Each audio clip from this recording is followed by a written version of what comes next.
Bien. El primer tema que vamos a ver, como les digo, no es parte de la primera competencia o de la primera unidad. La primera unidad son vectores. Pero este tema siempre lo explico porque batallan mucho con las conversiones y, y son bastante importantes. Verán, recordemos que la materia es estática. Estática es una materia que pertenece al área de las físicas, ¿sí? El área de la física, como ustedes saben, la física es la materia que se encarga de estudiar los comportamientos de la naturaleza, es decir, cualquier tipo de comportamiento, ¿no? De las cosas que nos rodean. A su vez se dividen en diferentes ramas. Una de ellas es la mecánica. Otra de ellas es la rama de electromagnetismo, que están llevando una materia de ese tipo, ¿sí? Entonces, de la rama que a nosotros nos interesa porque está relacionado con la materia de estática, de la rama de la física está la mecánica. La mecánica que estudia, la mecánica estudia el comportamiento de los objetos, es decir, si yo empujo un objeto, ¿qué le pasa a ese objeto? Si un objeto está en el aire, sujeto de unas cuerdas y este objeto no se mueve, pues bueno, ¿por qué no se está moviendo? Eso es lo que estudia la mecánica. A su vez, la mecánica se subdivide en tres ramas: estática, dinámica y mecánica de cuerpos deformables. Algunos la llaman mecánica de cuerpos deformables, yo le pongo mecánica de materiales para que entiendan por qué van a llevar esa materia, ¿sí? Entonces, ¿cuál es la diferencia entre esas tres ramas? Que para ustedes son tres materias diferentes que van a llevar.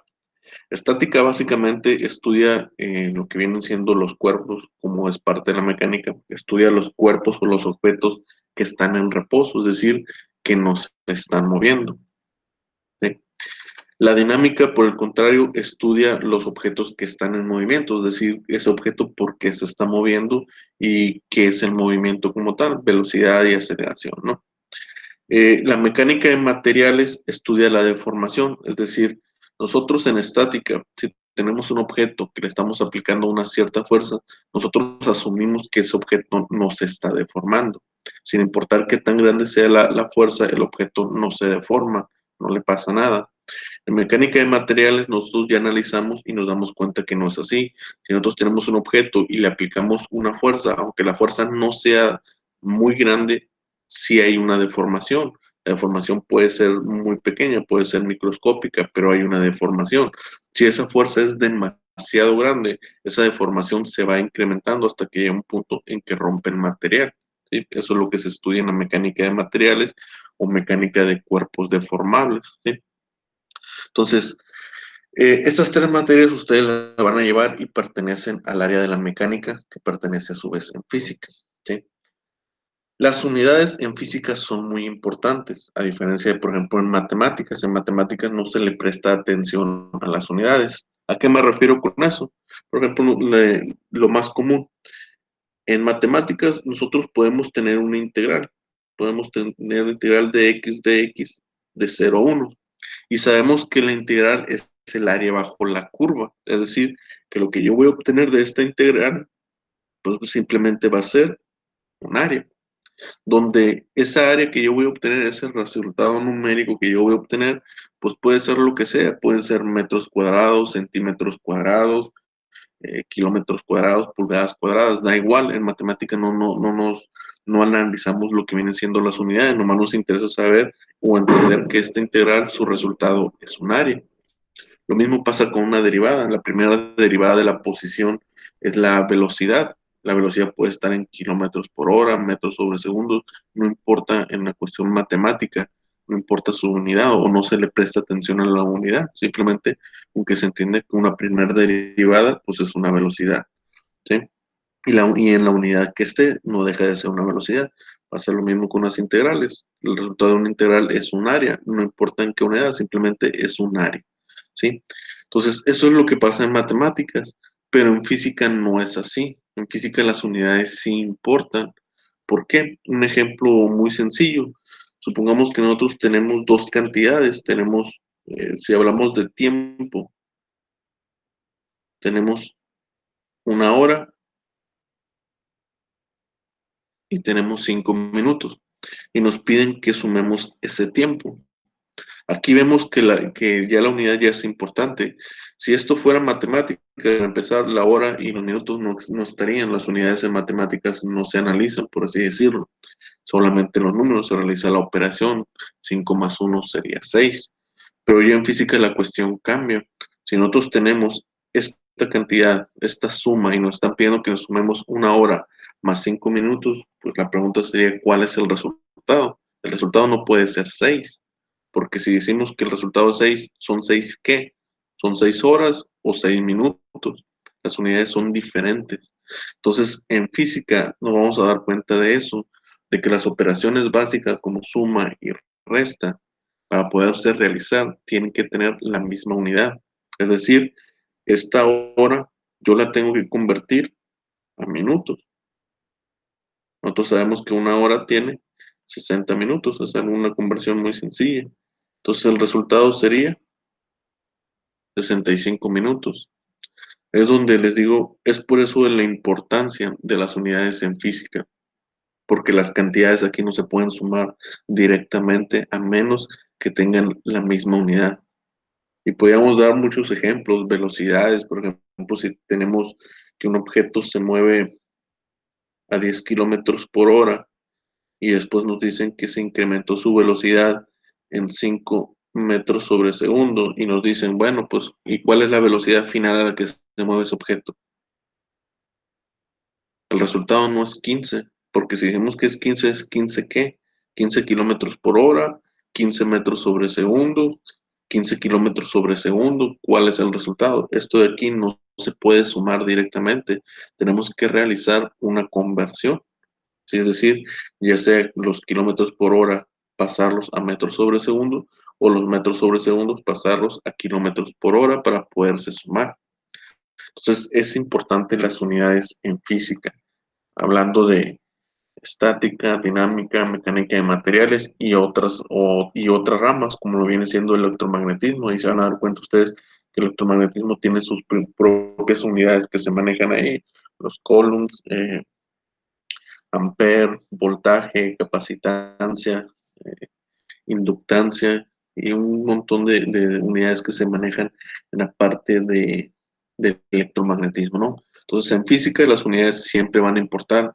Es por esa razón que las conversiones es importante que las dominen y las entiendan, porque van a ser parte indirecta en algún examen. Es decir, yo tal vez en el examen no les pida que me conviertan, no les estoy pidiendo conviérteme esta cantidad a esto, pero tal vez en el problema que te estoy dando te voy a dar cantidades diferentes y lo vas a tener que hacer, ¿sí? Entonces, por eso les digo, esto no lo evalúo como tal en el examen de manera directa, sino que indirectamente por ahí puede haber un problema donde tengan que realizar una conversión, ¿sí? Entonces, por eso es importante. Bien, hay muchos métodos para cómo convertir, cómo pasar de una unidad a otra. Primeramente, tienen que entender que las conversiones es algo que a ustedes ya se les ha enseñado. Ya lo han visto en secundaria o lo han visto en preparatoria. Ustedes ya han llevado materias de física. Y muchos de los temas que vamos a ver como de estática y todo eso son cosas que ya han visto, solamente que tal vez en su momento no prestaron tanta atención o no estuvieron tan al pendiente, ¿no? Pero todo esto ya lo han visto en diferentes etapas de su vida, lo que viene siendo secundaria o preparatoria. Como les digo, tal vez no prestaron tanta atención o simplemente el maestro no profundizó tanto como no vamos a hacer nosotros aquí. Entonces, les decía, para convertir una cantidad, existen diferentes métodos y formas para convertir. Yo el que les voy a enseñar es el que se me hace más sencillo y es el que yo utilizo siempre. El ejemplo ahorita del kilómetro por hora. Supongamos que tenemos esta cantidad y nos están pidiendo que la pasemos a metros sobre segundo. Entonces, ¿qué es lo que yo voy a hacer? Voy a multiplicar mi cantidad junto con las unidades que yo tenga por un factor. Yo lo llamo factor de conversión, ¿sí? Donde básicamente yo tengo que tener una tablita de equivalencias. Esa tablita ustedes la van a encontrar en internet o en cualquier libro, ¿sí? Para este caso, nosotros sabemos que un kilómetro, pues básicamente son 1000 metros, ¿sí? Sabemos que una hora son 3600 segundos. Con estas dos, yo voy a poder convertir, voy a poder pasar de kilómetros sobre hora a metros sobre segundo. ¿Cómo le hago? Primeramente, ¿qué es la unidad que quiero eliminar? En este caso yo quiero eliminar los kilómetros y quiero que se vuelvan metros. Entonces significa que en mi factor de conversión los kilómetros tienen que estar abajo. Entonces un kilómetro tiene que estar abajo. Y su equivalencia son 1000 metros. De esta manera yo elimino esta unidad. ¿Y quién va a sobrevivir? Van a sobrevivir los metros y van a sobrevivir arriba, porque yo quiero que estén arriba, lo que me están pidiendo es metros sobre segundo. De esta manera quedan los metros, ¿sí? Pero todavía falta la hora no le he hecho nada, aquí está. Si yo hago esta operación, pues me van a quedar metros sobre hora. Entonces lo que hago, lo multiplico por un segundo factor, que es la siguiente unidad. Nuevamente, yo quiero eliminar las horas, quiero que se vuelvan segundos. Entonces, las horas, mi factor de equivalencia, mi factor de conversión, perdón, tiene que estar arriba. Y yo sé que una hora son 3600 segundos. De esta manera, se eliminan las horas. ¿Y qué va a sobrevivir? Metros y segundos. Metros sobre segundos. Y de esa manera, pues ya nomás realizo la multiplicación. Estamos hablando de tres fracciones. ¿Cómo se multiplica? Solamente se multiplica todo lo de arriba, luego todo lo de abajo y se divide. Entonces sería 10 por 1000. El resultado es 10.000 entre 3600. Eso nos da 2.7. ¿Sí? Eso sería una conversión. Es tan fácil como eso. ¿De acuerdo? Eh, Entonces, ustedes necesitan una tablita, la pueden encontrar en internet, la pueden buscar en el libro de Hibbeler, que es el que les voy a pasar, de lo que vienen siendo las diferentes unidades de conversión. Les voy a poner aquí en pantalla una tablita que anda por ahí, que traía por ahí, de lo que vienen siendo conversiones, ¿no? Eh, Al principio, pues, casi siempre usan lo que vienen siendo lo que viene siendo esa tablita. Con el tiempo, conforme van practicando y van llevando sus materias, se van aprendiendo la mayoría o las más básicas o las más usuales, por así decirlo.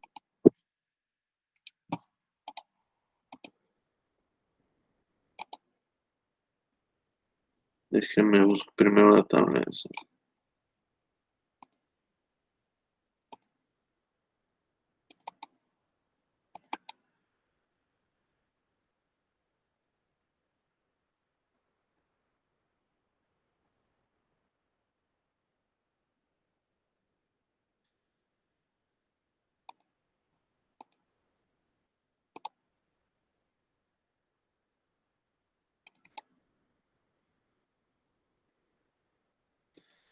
Ahí está, se ve la presentación.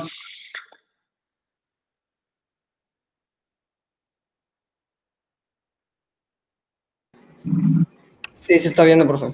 Ok, estas que están aquí son de los tipos de conversiones más básicos, ¿no? O sea, hay unas tablas más grandes, pero con estas básicamente pueden llegar a cualquier, pueden obtener cualquier valor, o sea, también nos permite pasar del sistema inglés al sistema internacional. De hecho es lo más importante en unas tablas de conversión que nos permitan pasar a los dos sistemas de medida, ¿no? El sistema internacional al sistema inglés. Entonces, con esto que ustedes tienen aquí, con eso pudieran realizar cualquier conversión. Ustedes pueden buscarlos en internet si quieren, las que tenemos aquí, ¿no? Aquí lo que sí hago la aclaratoria es de esto. En los libros de física, nosotros por lo general siempre decimos o manejamos que la libra equivale a 453 gramos, ¿no? Y nosotros manejamos que la libra pues es unidad de masa. Y no está incorrecto, o sea, la libra es unidad de masa en el sistema inglés. El detalle es que la libra en algunos libros también la consideran fuerza. Básicamente existen dos tipos de libras, por así decirlo, aquí en física. Lo que viene siendo la libra masa y la libra fuerza. Por lo general, cuando está hablando de masa, cuando le dice un objeto que tiene un objeto de 5 libras, por ejemplo. Si dice, Profe, disculpe. dígame, No, la tabla se quitó. se quitó. Ajá. Déjenlo, vuelvo a poner.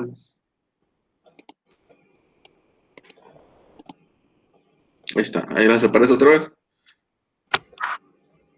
Ahí está.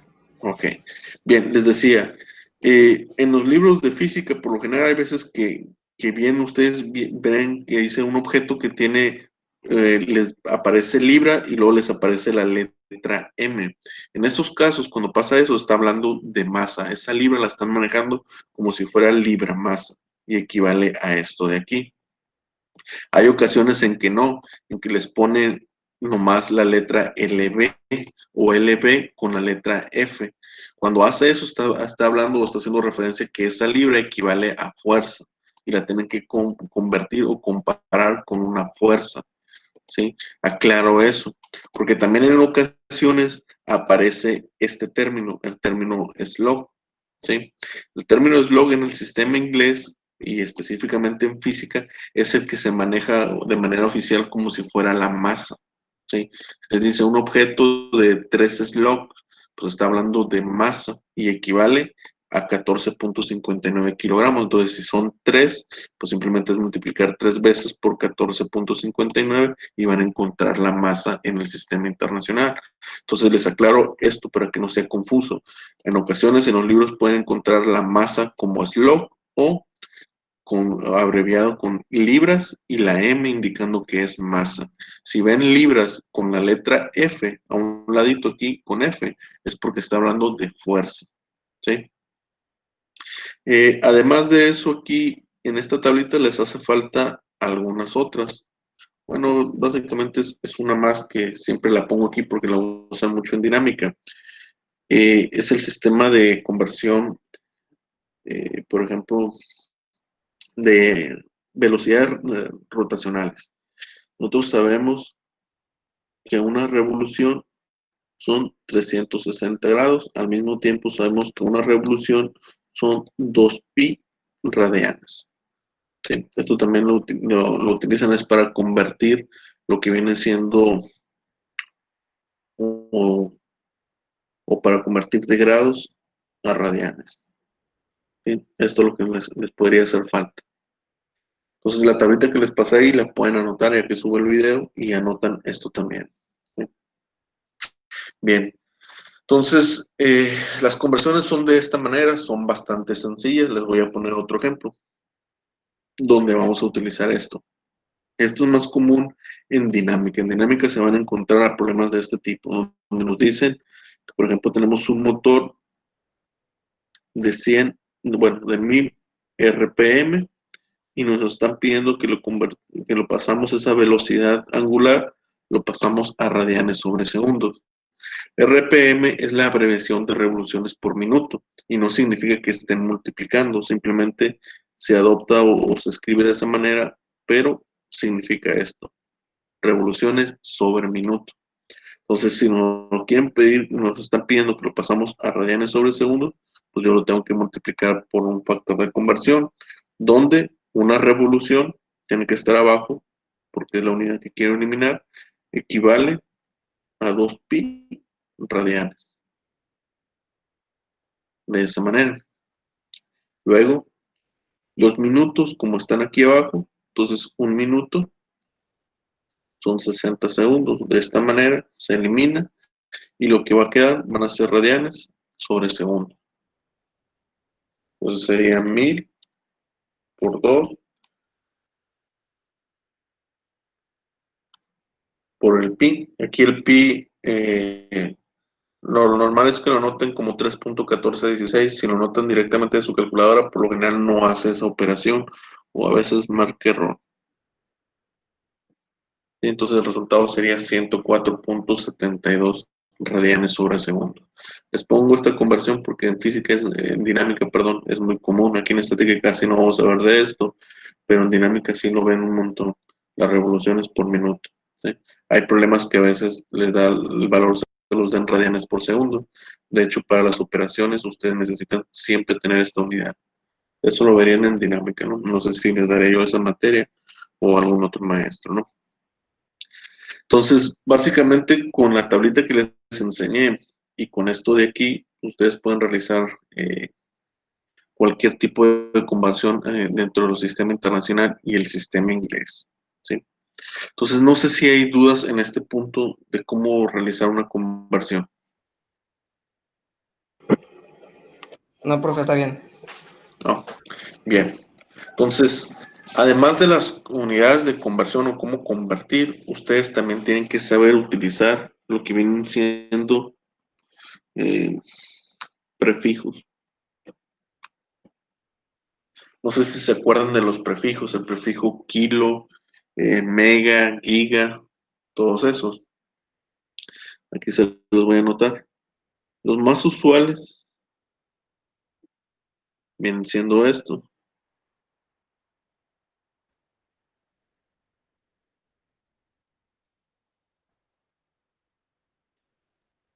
Creo que siguen nada.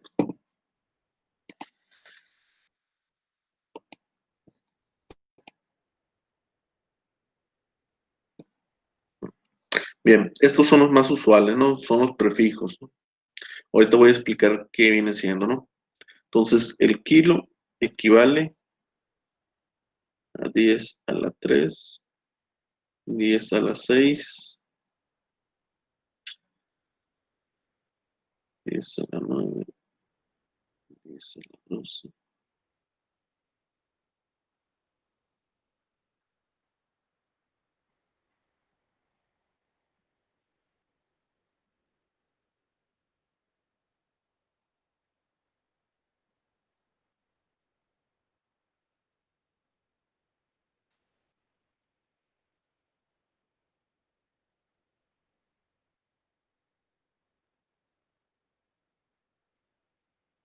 Bien, son estos prefijos. Ustedes ya los han de haber manejado y ya se los han de haber explicado, pero nuevamente como recordatorio. Los prefijos es una manera de abreviar las cantidades numéricas cuando tienen gran cantidad de ceros, ya sean cantidades muy grandes o muy pequeñas. Al mismo tiempo facilitan también las operaciones. ¿A qué me refiero? Supongamos que nosotros tenemos esta cantidad. Bueno,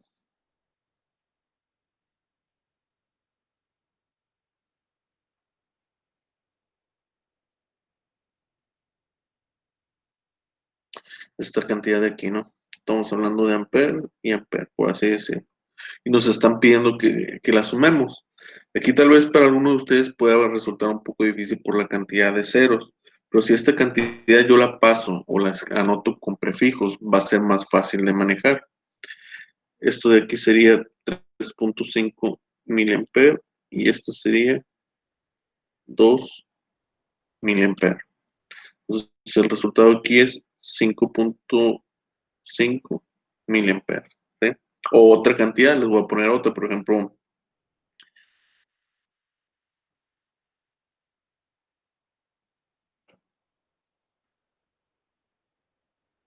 esta de aquí. ¿Sí?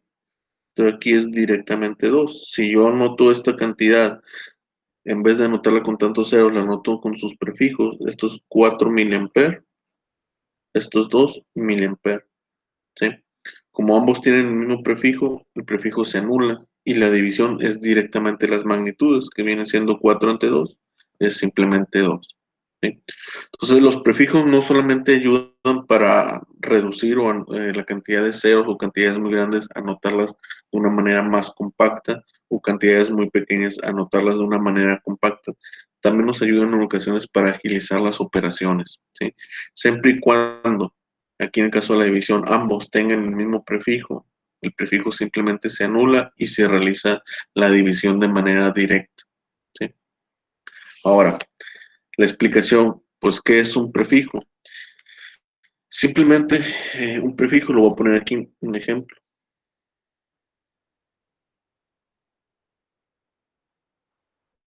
Este de aquí, ¿sí?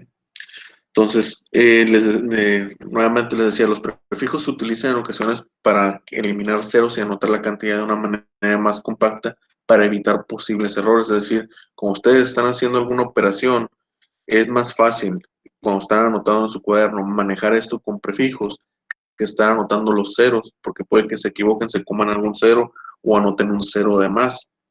Entonces, ¿qué hacemos? Primeramente, pues tenemos que ver esa cantidad hacia dónde la quiero mover o cómo la quiero escribir yo, por así decirlo. Es decir, esta yo la puedo pasar a milis, a micros, a nanos, a mega, a teras, a lo que yo quiera. Solamente nosotros tenemos que decidir. Aquí por lo general, las conversiones estas simplemente se suman o se cuenta la cantidad de ceros para determinar cuál es el prefijo más adecuado. En este caso vemos que tiene 4 ceros, ¿sí? Entonces, ni un prefijo tiene 4, el mili tiene 3, entonces podría ser esta cantidad, se puede escribir adecuadamente en mili o en micro. Cualquiera de estas dos se puede utilizar. Utilizarlo en nano no tiene sentido porque agregaríamos ceros. Utilizarlo, el prefijo mega tampoco tiene sentido porque se iría quedando una cantidad con muchos ceros. Para reducir en esta cantidad, lo más adecuado es en mili o en micros. Entonces, lo voy a hacer con ambos. ¿Qué pasa si esta cantidad yo la quiero pasar con el término mili? Pues vemos que mili es por 10 a la menos 3. ¿Qué significa eso? Que este punto decimal yo lo voy a desplazar 3 posiciones, ¿sí? En este caso, el desplazamiento es hacia la derecha. Entonces, son 3 posiciones, sería 1, 2, 3. Entonces, el punto decimal quedaría en esta posición. Y la cantidad ahora va a ser 0.0556 miliamperes, ¿sí? Sigue habiendo un cero ahí, pero pues la cantidad ya es más fácil de anotar, ¿sí? Ahora, si lo quisiera mover en micros, el micro pues es por 10 a la menos 6, significa que este punto decimal lo tengo que mover 6 posiciones. Aquí ya se movió 3, entonces si le agrego otras 3 posiciones, quedaría aquí. De tal manera que sería la cantidad 55.6 microamperes. Estas dos cantidades, bueno, las tres cantidades son iguales, ¿sí? Equivalen a lo mismo, solamente que unas están con prefijos y prefijos diferentes, pero realmente es lo mismo. Ahora, una pregunta que normalmente siempre me hacen, bueno, profe, tengo esta cantidad, ¿cómo la meto en mi calculadora? Esta cantidad la tengo que multiplicar por 2 o por 3, ¿cómo le hago? Para empezar, si lo van a multiplicar, la multiplicación es directa. 2 por 55 sería 110, sería 111.2. 111.2. Bueno, pero el prefijo, ¿qué pasa? El prefijo queda igual. Sí, por eso les digo, o sea, a veces es más fácil manejar las cantidades así. En cambio, si los pidiera que yo multiplicara esto por 2, ahí se complica un poquito más, ¿no? Porque como el punto decimal está tan acá, pues esto al multiplicarlo por 2, el 1 se recorre hasta esta posición. Sí, la cantidad cambia un poco. Entonces, los prefijos también sirven para eso. Si lo quisieran hacer en su calculadora, ¿cómo lo hacemos? Simplemente ponemos 5.56, que es la cantidad, y el prefijo es esta tecla de aquí, la XP.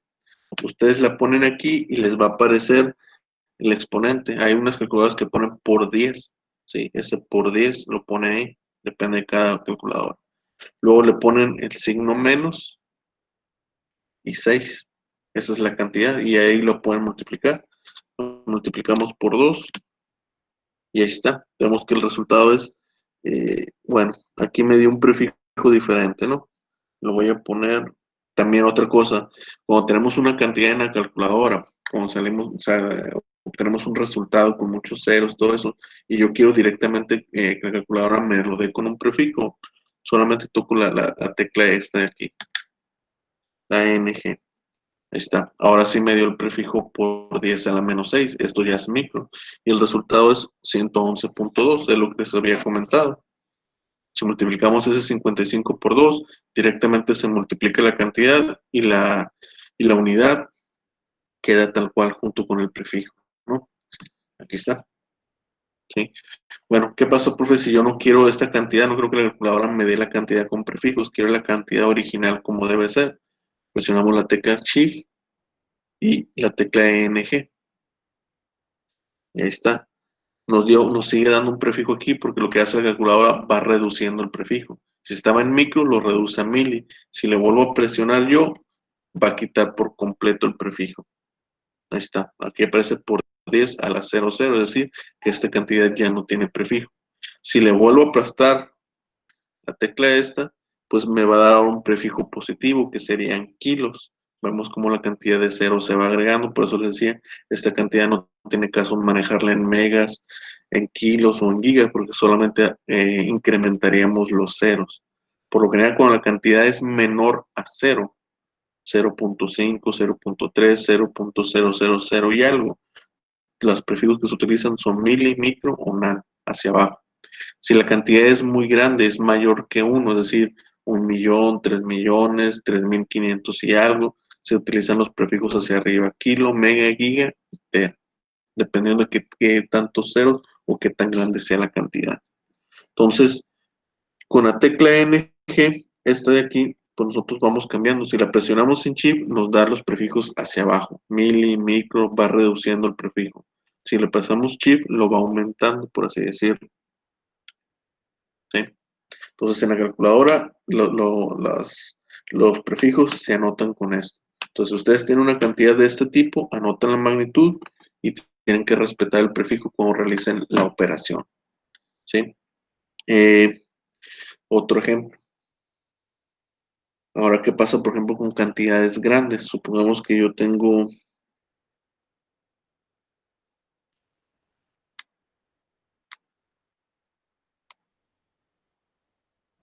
supongamos que yo tengo esta cantidad, ¿sí? Entonces, lo queremos anotar con un prefijo, esa fuerza. Entonces, como la cantidad es mayor que cero, los prefijos que a mí me van a convenir son de kilo hacia arriba, kilo, mega, giga o tera. Y va a depender de la cantidad de ceros. Aquí, por ejemplo, yo cuento que tiene 5 ceros. Entonces, bien podría utilizar mega o puedo incluso utilizar giga. Mega o giga me va a solucionar. Si yo utilizo el prefijo kilo, no es que esté mal, simplemente que la cantidad va a seguir teniendo ceros, va a ser una cantidad grande. ¿Sí? Entonces, por lo general, los prefijos se utilizan para que la cantidad se anote lo más compacta que se pueda. Entonces, en este caso, voy a utilizar lo que viene siendo el mega. Entonces, ¿qué pasa? El mega es por 10 a la 6, solamente que el 6 es positivo. Eso significa que en este caso el recorrido del punto decimal va a ser hacia la izquierda y van a ser 6 posiciones. Son 3, quedaría aquí. Entonces el resultado es 12.5 meganewtons. ¿Sí? Nuevamente, eso me piden que lo multiplique por 5. Simplemente lo multiplicas por 5 y el prefijo queda tal cual, no se modifica. ¿Sí? A diferencia de tener que multiplicar esto por 5, ahí sí puede ser a lo mejor un poquito confuso, porque esto ya pasa de ser 12.5 millones, tiene que incrementarse. ¿Sí? Entonces, igual, para anotarlo en la calculadora es 12.5 exponente, en este caso es positivo y es a la 6. Ahí está, nos da la cantidad, que es la misma. La original 12.5 millones. ¿Sí? Bien. Otro ejemplo de operaciones con prefijos. Supongamos que tenemos esta cantidad y me están pidiendo que la divida en 2000. O lo voy a anotar mejor así. 2 kilonewtons. Y me están pidiendo que la divida entre 2. Entonces, como les comentaba, los prefijos sí ayudan a agilizar las operaciones. Aquí directamente lo que yo hago o lo que yo haría simplemente es 12.5 entre 2. El resultado es 6.25. Pero veo que los prefijos son diferentes. El de arriba es mega y el de arriba es kilo. Sí, pero el detalle es que mega es por 10 a la 6 y kilo es por 10 a la 3. No se elimina por completo, pero elimina 3 posiciones. El resultado entonces sería 6.5 kilos. Sí, de esa manera. Es decir, el de arriba era más grande, pero, o sea, aunque no sean la misma unidad, sí repercute estos tres posiciones, eliminan 3 posiciones de arriba. Y el resultado entonces baja de su prefijo, se reduce en 3. Caso contrario, por ejemplo, si fuera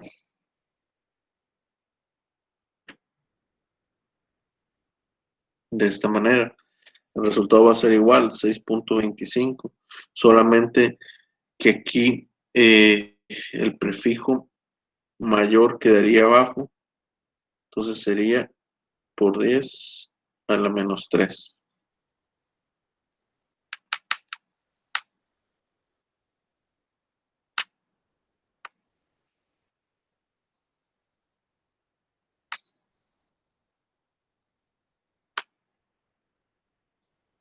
¿Sí?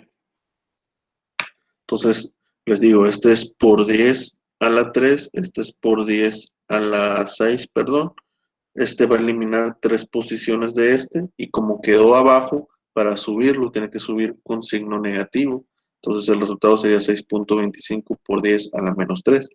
Aquí lo vemos en la calculadora, 12.5 kilos entre 2 megas. El resultado es 6.25 por 10 a la menos 3. ¿Sí? Entonces, los prefijos nos sirven para eso, nos sirven para anotar cantidades muy grandes de forma más compacta y al mismo tiempo pueden agilizar operaciones que tal vez ustedes normalmente harían con una calculadora. Si esa cantidad la tienen en prefijos, la pueden hacer incluso hasta directo y tener que preocuparse eh, por la cantidad. Sí, entonces no sé si tengan preguntas en este punto. No sé si tengan dudas hasta ahorita.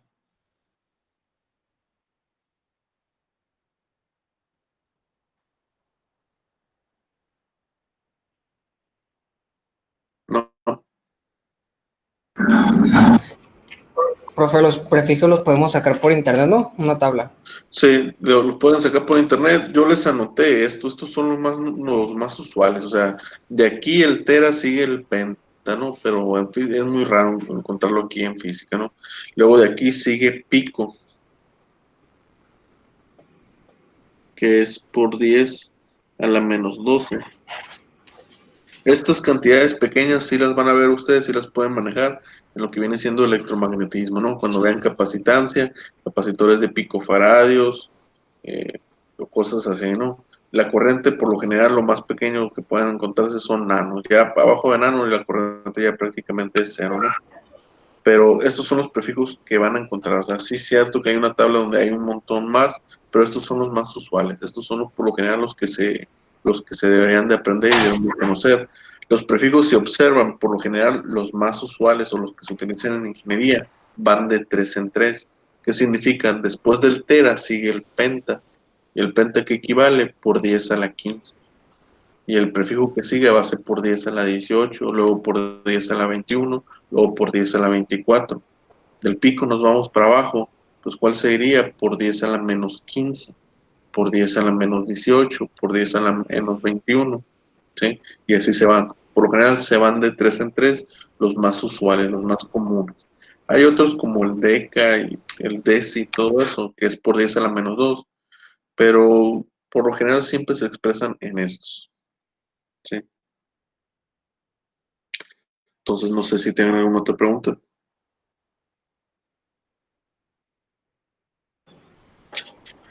No, Como le profe, ya digo, sería. sí, como les digo, esto es básico, es algo que ya ustedes deben de conocer. Lo explico yo como recordatorio para que no tengan problemas más adelante, pero esto es algo que ya deben de saber y deben de saber usarlo de manera natural, no es memorizarlo, simplemente de manera natural tienen que entender cuando tienen una cantidad de miliamperes o esta cantidad la quieren pasar a miliamperes o microamperes, ya lo tienen que hacer de manera directa, ¿sí? O sea, sin analizar mucho, esto ya lo tienen que hacer de manera natural, por así decirlo.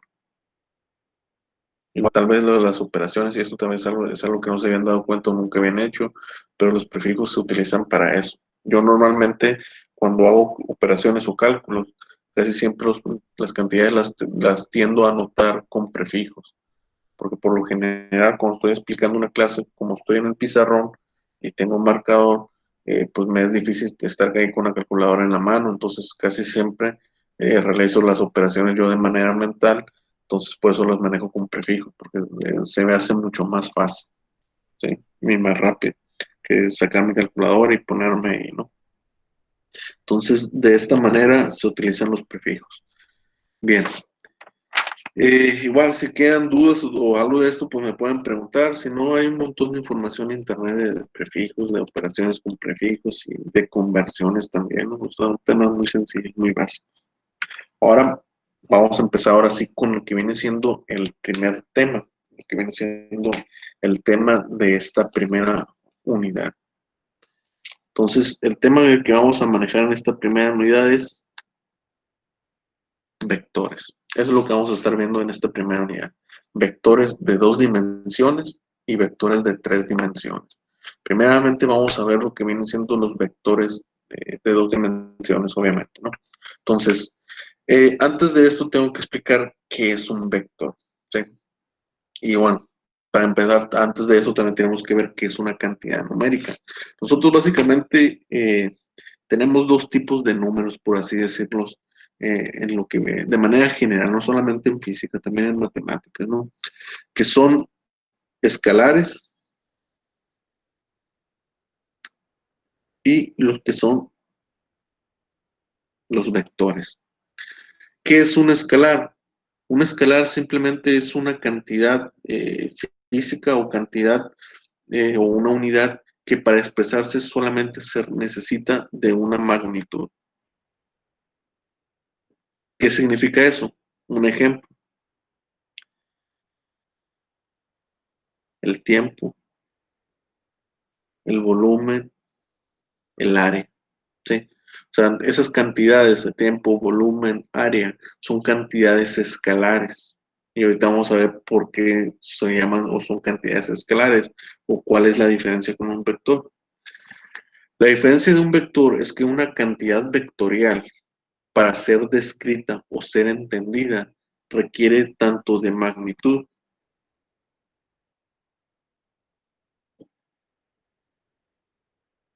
y una dirección. ¿Sí? Es decir, necesitamos una cantidad que es la magnitud y una dirección que típicamente es un ángulo en su forma polar, ¿no? Después vamos a entender a qué me refiero con eso. Ejemplos de ello puede ser una velocidad,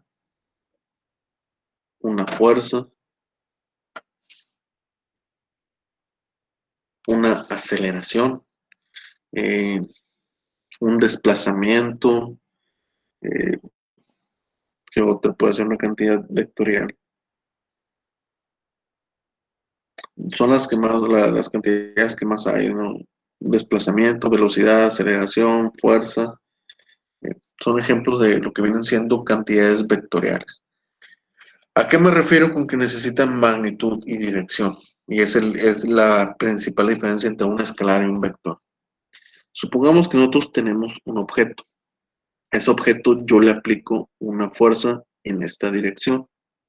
Esa fuerza, pues puede ser, o vamos a analizar, vamos a suponer que la fuerza es lo suficientemente grande como para hacer que ese objeto se tienda a mover hacia acá. La fuerza, como ya les dije, es un vector, donde tenemos una magnitud. Esa magnitud puede ser, no sé, 100 newtons. Y la dirección, pues la dirección está especificando hacia dónde va esa fuerza. Y eso es importante, ¿por qué? Porque dependiendo de hacia dónde vaya esa fuerza, va a hacer que este objeto se mueva. Es decir, esta fuerza con esta dirección no es la misma que si yo la coloco de esta forma. el objeto se mueve en sentido opuesto, en dirección contraria. Es por eso que los vectores para ser descritos necesitan tanto de magnitud como dirección. No es la misma esta fuerza que esta, porque sus direcciones son opuestas. Lo mismo pasa con la velocidad. Un objeto, un desplazamiento, una persona se movió 5 metros, ok, pero ¿hacia dónde? ¿Hacia el norte, hacia el sur, hacia el este o hacia el oeste? Dependiendo de en qué dirección toma, pues la situación o el análisis es diferente. No es lo mismo ir hacia el norte que ir hacia el sur. O sea, si estás en Guatabampo y quieres ir a Navojoa, pues tienes que seguir una dirección particular. No sé, creo que es no, sería dirección oeste, creo, para ir de Guatabampo a Navojoa. Entonces no es lo mismo ir en oeste en dirección al oeste para llegar a Navojoa que ir haciendo la dirección hacia el este. No llegas a tu destino. Entonces, los vectores se necesitan tanto magnitud como dirección para ser descritos. ¿Por qué? Porque la dirección es importante. A diferencia de los escalares, por ejemplo, el volumen. El volumen no necesita una descripción o no necesita una dirección para ser descrito. O sea, un objeto que tiene un volumen de 3 litros, ese es su volumen y ya, no importa en qué dirección, no es relevante. Lo mismo pasa con el área.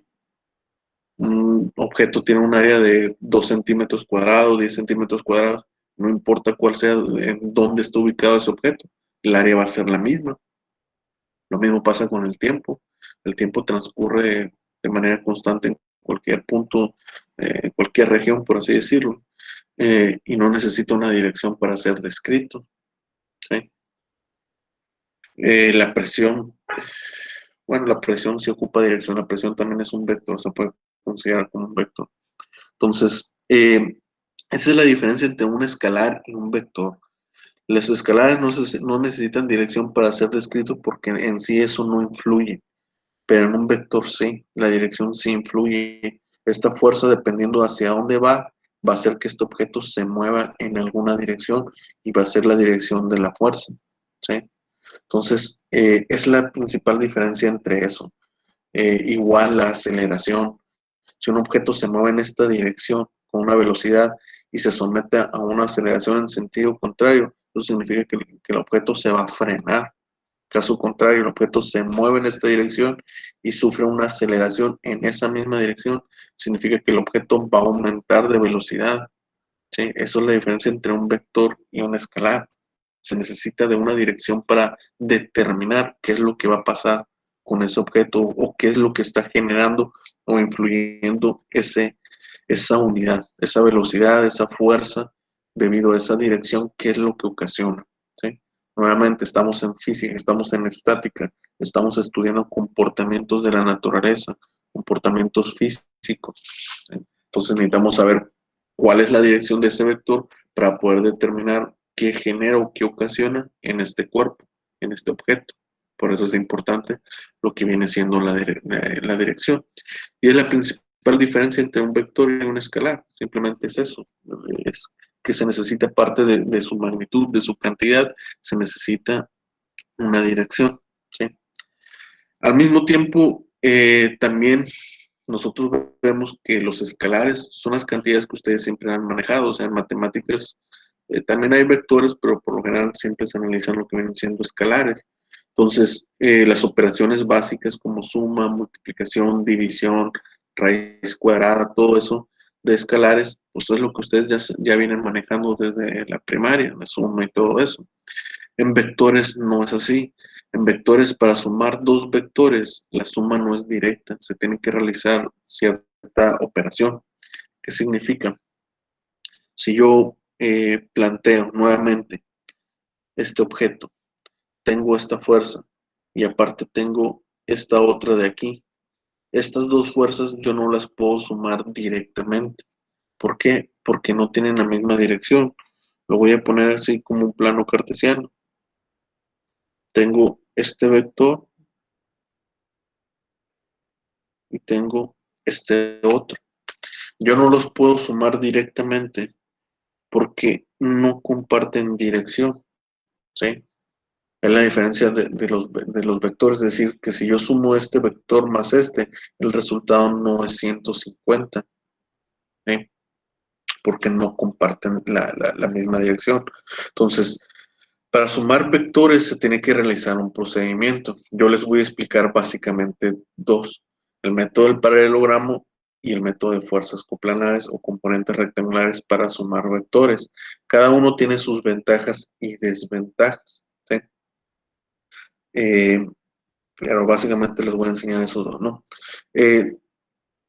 También les quiero aclarar algo, lo vamos a ver en componentes rectangulares, pero también lo quiero aclarar aquí. Los vectores no se suman de manera directa cuando el ángulo no es el mismo, cuando no comparten la misma dirección. ¿Qué significa eso?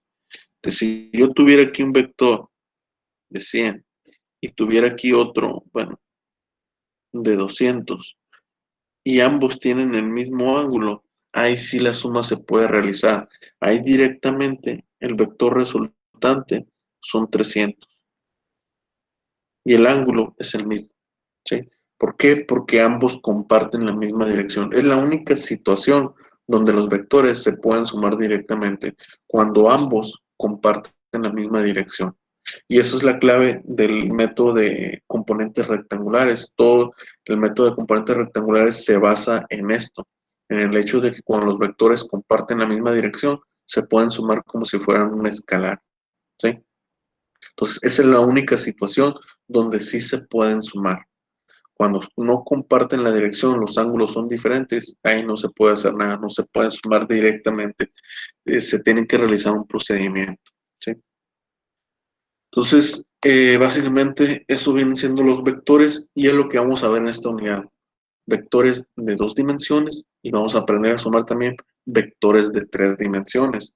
Los vectores de 3 dimensiones son obviamente un poquito más complicados que los de 2, pero no es nada del otro mundo, no es nada complicado, ¿sí? Pero sí son un poquito más complicados que las 2 dimensiones, pero no tanto, ¿de acuerdo? Entonces, no sé si tengan dudas aquí respecto a esto.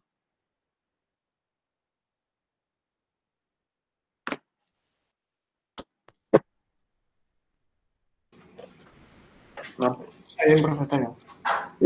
¿Les parece que tomemos un receso? Unos 10 minutos y regresamos.